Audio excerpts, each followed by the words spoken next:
अदिति पहाड़ों के बीच बने एक छोटे से गांव की रहने वाली थी। उसे शहर की चकाचौंध से दूर पहाड़ों की शांत वादियां बहुत पसंद थी। एक शाम उसे अचानक अपनी बीमार दादी से मिलने शहर जाना पड़ा। बस का टाइम शाम का था। पहाड़ों में जल्दी रात हो जाती है, इसलिए अदिति थोड़ी घबराई हुई थी। बस स्टेशन पे सन्नाटा था। कुछ देर बाद एक पुरानी जंग लगी बस आई। ड्राइवर एक लंबा दुबला आदमी था। उसके चेहरे पे एक भी भाव नहीं था। अदिति बस में अकेली सवारी थी। उसने सबसे आगे वाली सीट ली और खिड़की के पास बैठ गई। बस चल पड़ी। जैसे जैसे रात गहराती गई वैसे वैसे पहाड़ों के घने जंगल में अंधेरा गहरा होता गया। पेड़ों की काली परछाई खिड़की से अंदर झांकने लगी। अजीब सी सन्नाटा और तेज हवा की आवाज अदिति को और ज्यादा डरा रही थी। कुछ देर बाद एक सुनसान रास्ते पर मुड़ गई जो गाँव से होके जाता था। रास्ते में अक्सर अंधेरे में झोपड़ियां दिखती जिनके टूटे हुए दरवाजों से अजीब सी रोशनी बाहर आ रही थी। अदिति को लगा शायद ये रास्ता गलत है। तभी अचानक बस रुक गई। ड्राइवर ने पीछे मुड़ के भी नहीं देखा और कहा कुछ देर रुकना पड़ेगा, गाड़ी खराब हो गई है। अदिति घबरा गई। उसने पूछा यहाँ कहाँ रुके?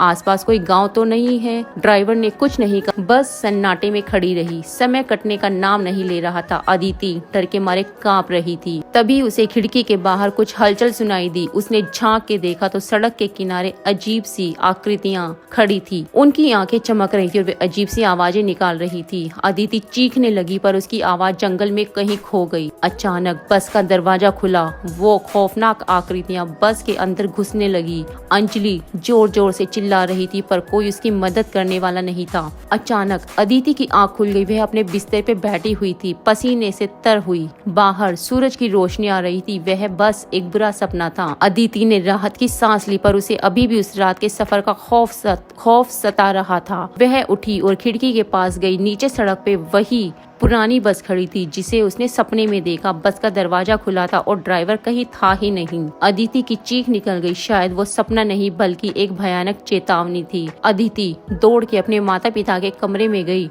उसने उन्हें उस रात का सपना बताया और सुबह खिड़की से देखी बस के बारे में भी बताया। उसके माता पिता पहले तो उसे शांत करने लगे, ये कहकर कि ये सिर्फ तुम्हारा एक बुरा सपना था, पर अदिति जिद करती रही। मजबूर होकर उसके पिता नीचे गिर सड़क पे खड़ी बस को देखने लगे। कुछ देर बाद वह वापस आए। उनके चेहरे पे परेशानी के भाव थे। उन्होंने अदिति को बताया कि वहाँ कोई बस नहीं खड़ी है। शायद वह बस सच में एक सपना ही थी। लेकिन उस रात के बाद अदिति को कभी भी शाम के बाद अकेले यात्रा नहीं करनी पड़ी और जब भी उसे देर रात सड़क पे कोई अजीब सी आवाज सुनाई देती तो उसे खौफनाक सपने की याद आती। शायद वो सपना था या शायद एक भयानक चेतावनी जिसे उसने अनदेखा कर दिया।